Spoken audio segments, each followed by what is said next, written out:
Panther Nation, football fans, good people in general, welcome back. This is another segment of the Frozen Panthers perspective. And we're going to discuss pretty much the Carolina Panthers 2020 draft class. I'm going to break everything down, my perspective of it. I'm not getting too much detail of the individual backgrounds of the players, but just let you know who we pick. And pretty much, my perspective is overall. And so just so you can understand, if you're not very familiar with kind of drafting, it goes like this. There are typically different ways that teams can approach a draft, right? One is drafting for need. An example for that is, it's pretty much simple.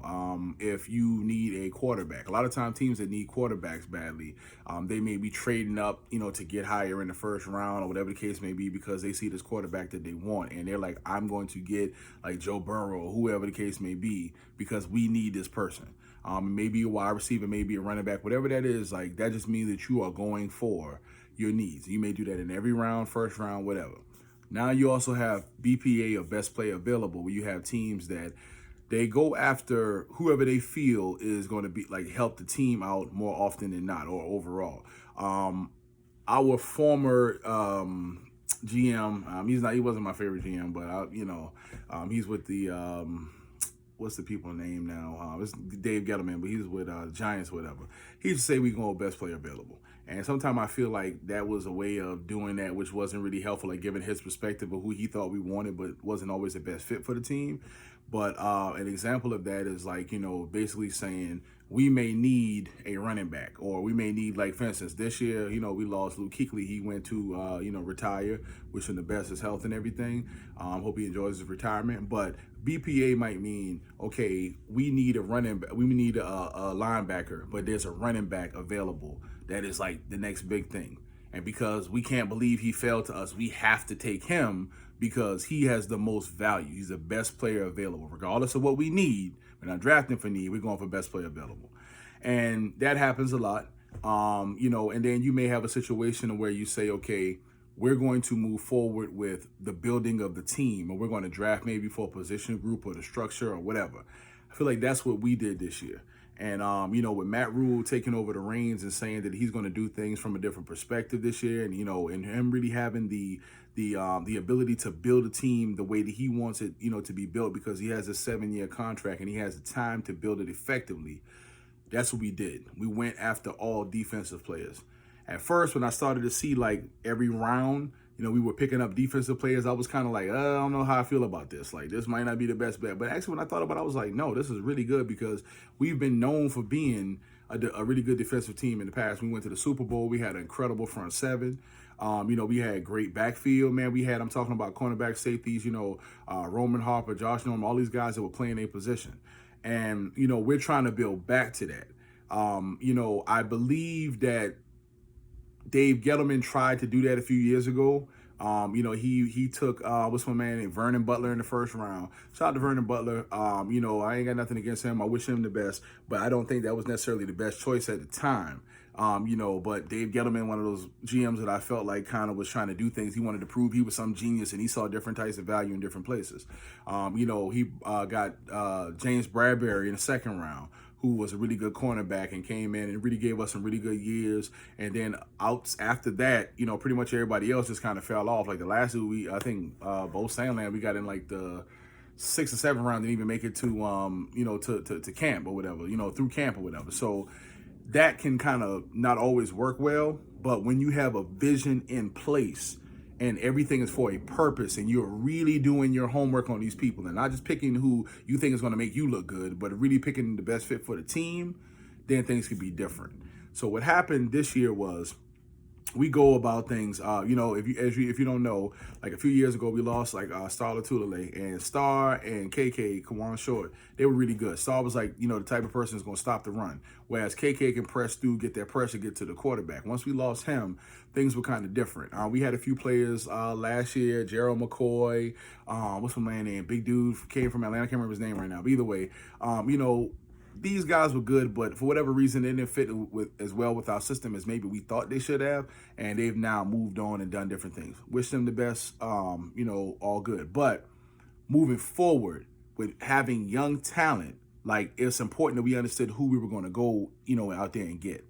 I was seeing Derek Brown. I kept on hearing his name. I was following him kind of a little bit in Auburn. I was seeing he was disruptive, but the more I started to pay attention to him, the more I started to cross my fingers, like, I hope we get this dude.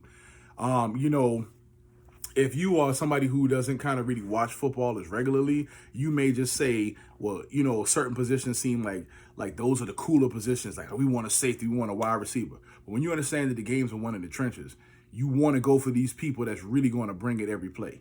And with knowing that the D-line needed to be shored up, when I saw that we picked Derek Brown, man, I was hyped because I'm like, my man gonna come in day one crushing people.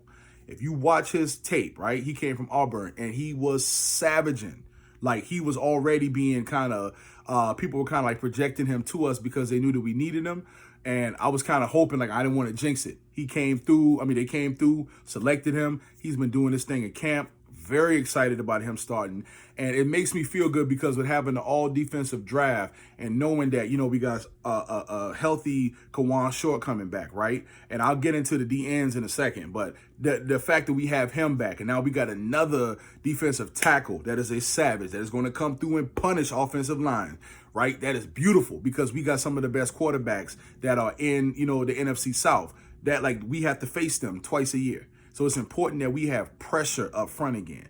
And if you don't understand how this works, when you have pressure up front, that makes it easier for the guys playing in the backfield, because if every play the quarterback is running for his life and they don't have time to collapse in the pocket, now he has to make not the best decision. If he's not going to get sacked or try to run and get hit, then he's going to try to throw the ball. And now the cornerbacks and the safeties have a better chance of catching the ball that's poorly thrown because this dude's running for his life. I feel like this was a great play, you know, for us to pick him up. And I believe, if I'm not mistaken, like Sports Illustrated ranked that like an A+. Majority of the people that I saw that do draft grades ranked this as an A+, man. Great selection, young monster, and I feel like he's going to be there, you know, at least for the next 4 years, hopefully for the foreseeable future. Excellent pickup. All right, we're going to go next. Yetur Gross Matos. That's a cool sounding name. Let me just go ahead and give my man his props. That's real player. That's real smooth. They call him YGM. You know, I'm gonna say that young gangster monster, whatever you want to put on there. But either way, my man is an edge rusher from Penn State. I like this pickup. Why? We lost a lot of great people, man. Like, you know, we lost like Mario Addison, right? And he was pretty much a sack leader for some time. But with us kind of building new, like, who are we going to put on these edges? We drafted Brian Burns last year, right? And I feel like Brian Burns was an amazing pickup, fits the team chemistry. Unfortunately, he got hurt.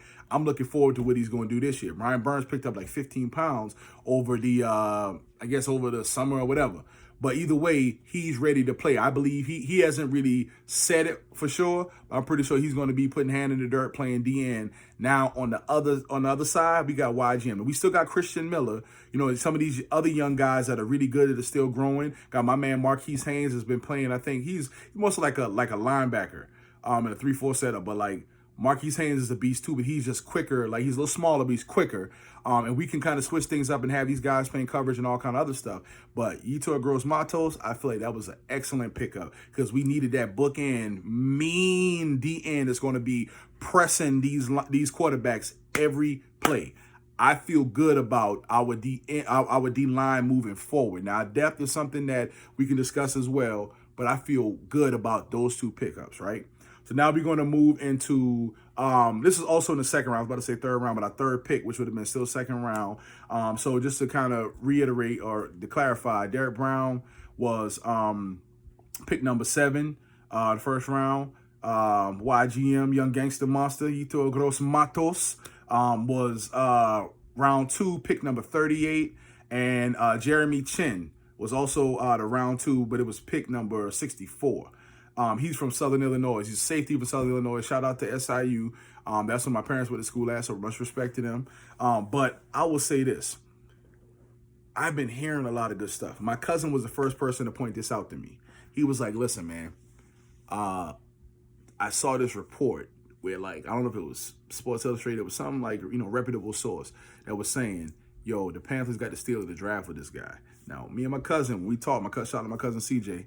When we were talking about this, he broke this down to me. He was just like, think about it like this. This guy has like intangible things, man, that makes him like, you know, pretty much he could have been a first round pick, basically off of his skill set, right? And for them to be saying that this is one of those guys that fell down, and the fact that we traded up, so if I'm not mistaken, like we traded Kyle Allen, I think, for a 5th round draft pick, and then we packaged that with like, I guess maybe like a higher thing, second, I don't know, something like that. We packaged that pick on another pick, was able to move back up to get him. And that was important to us because of what he's bringing to the table. Now, for what I hear, he may actually be playing linebacker.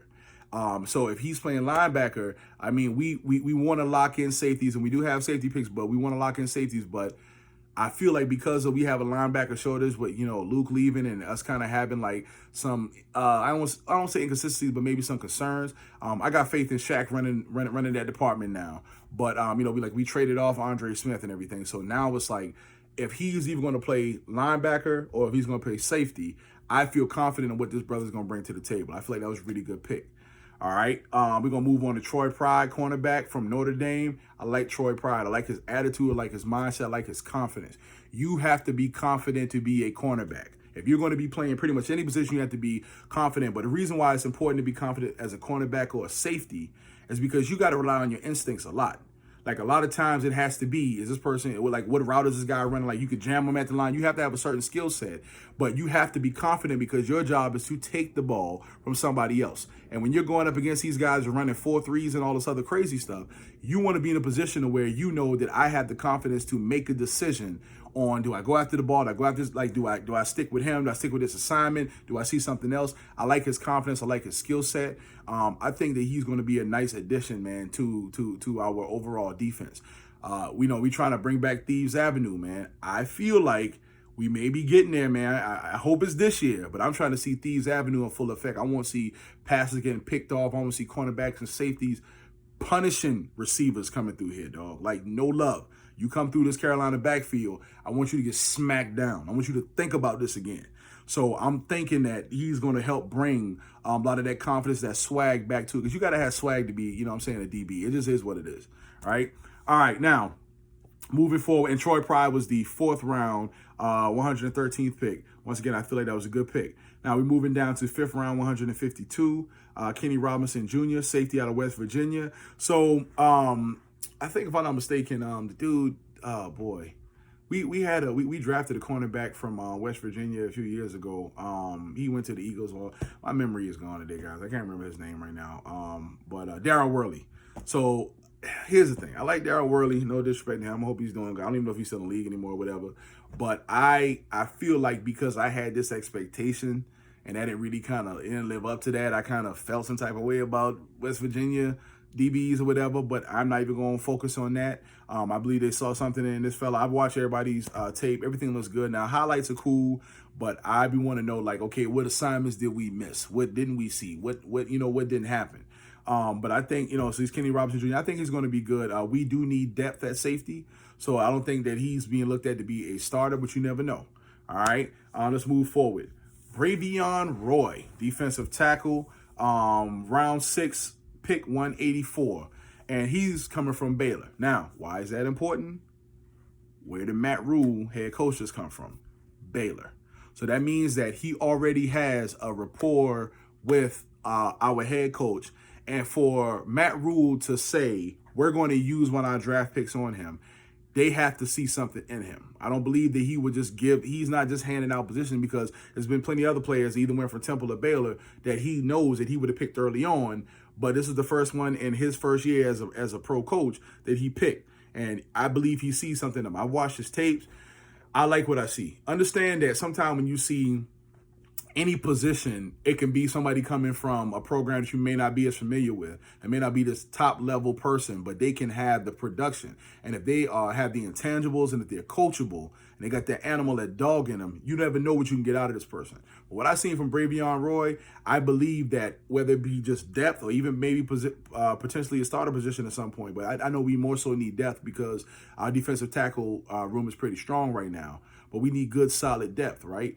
I believe from what I've seen that this brother can bring it. I feel like he got that animal. I feel like he got something to prove. Stocky dude. I'll use Dave Gettleman's term, hog molly, but he's a savage, man. He's a big dude. He's, I think, going to bring some terror into the trenches. He's coachable. He has a rapport with our head coach. I'm looking forward to seeing what this brother's going to do. All right. And then lastly, the seventh round, pick number 221, Stanley Thomas Oliver, another cornerback from Florida International. Once again, at this point, we start to get into the lower rounds, or the later rounds rather. You're starting to look at, people that is going to be most likely depth, or whatever the case may be. Now, we all know that you have great players that emerge from these lower rounds, but typically you're looking for depth players. Now, with us rebuilding this defense, it makes a lot of sense that we went with another cornerback, because cornerback has been a position that we've kind of struggled with lately. Ever since we Panther Nation didn't do this, but ever since Dave Gettleman let Josh Norman, shout out to him, Carolina boy, let him walk out the door without anything in return, it's been like us trying to play catch up since then. And because as the same year where we let loose of all of the guys that took us there, most of the guys took us to the Super Bowl, we're going after that.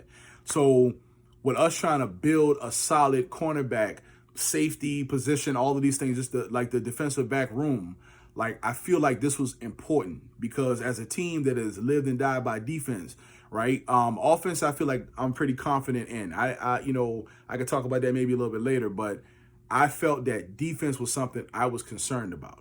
And matter of fact, I'll address it. With the offense, I feel good about, at this point now, accepting that, we have a new quarterback, right? I wish him the best. I feel like he's going to be good for us, right? Looking at the weapons that we already have, we got Christian McCaffrey, man. You know what I'm saying? We got all of these wide receivers that are coming in, got speed, they're quick. These are the type of guys that we need to be successful in our division and overall right now. I feel like Teddy Bridgewater is going to guide that room well. I feel like he's going to be accurate. He's going to be on point. Once again, I wish Cam well. It's weird seeing him in the Patriot uniform, but we're not going to dwell on that. But either way, I'm excited about what the offense can bring to the table. I had concerns about offensive line, but it looks like we were trying to make good decisions on that. So hopefully that'll be strong this year. And if so, I feel like our offense is going to be pretty good. Defense was where I was concerned about long term. Like, what are we going to do? And now that I see that we are picking up, like early on, like really good defenders, and then also shoring up the back, like the depth chart with guys that are young, that are coachable, that we can build on, I'm very excited about that. So I just kind of feel like, man, like overall, like this is going to be a really good, I don't even want to say experiment, because I feel like experiments are when you don't know what's coming. It's not really like a plan. I feel like we have a plan set forward. And I feel like right now, with us taking this time, already having what I would consider to be a solid offense, and realizing the gaps and the holes on the defense, and starting to fill those with concrete, and reinforcing that with steel rods and all this, I feel like we are going to put ourselves in a really good situation moving forward. And that's going to set us up so that way for years to come, we can become this savage animal defense that people fear, with a strong front seven, right? With now, one thing I will say, I'm a little concerned about linebacker, just because I didn't see that being addressed. We lost Luke Kuechly, who I gotta say, man, that's like definitely my favorite Panther linebacker of all time, probably top 3 my favorite linebackers of all time. Just great human being, somebody that I am going to miss seeing on the field. Period. Man, I'm going to miss Luke Kuechly. Just because he's just so dope, man. I honestly wish he could come back and be a coach or something, because sometimes we just need that good energy back in the building and such greatness. But so I know sometimes these guys like, if I'm too close to it, I feel like I can still play. I need to do what's best for me. I respect that. I respect Shaq. I believe Shaq is going to be dope. We got like Jermaine Carter, shout out Maryland Terrapins, but I feel like I'm not sure if we are where we need to be linebacker. So hopefully we'll figure that out. But outside of that, I'm starting to feel comfortable and a lot more confident with our defense. And keep in mind, right, we are in a rebuild right now. So you cannot just think about this year. For this year alone, I feel like we're going to have a respectable team. Think about next year, right? So think about now that if these guys work out pretty well for us on the defense, right? Think about what could happen next year. Think about we will have time to see what holes, what gaps are in the team, what we may need. We're not about to be getting like Trevor Lawrence on quarterback or nothing like that. I don't think quarterback is like immediately what we're looking at for the future. I don't necessarily think that we're probably going for running backs. Definitely, well, we got CMC, so God bless him. Hope he stays healthy and everything. Wide receivers or whatever. I think maybe we might do offensive linemen next year. Maybe that's how we start off. I don't know, but I feel like with the long-term thinking, right? I feel like we're going to be pretty good. So either way, that's my thoughts on, the draft. Tell me what you guys think. Put it in the comments. If you had any other questions or ideas, whatever the case may be, make sure you put that in there. Also, I'll be forgetting to say this, but like and subscribe. Appreciate you guys listening. Panther Nation.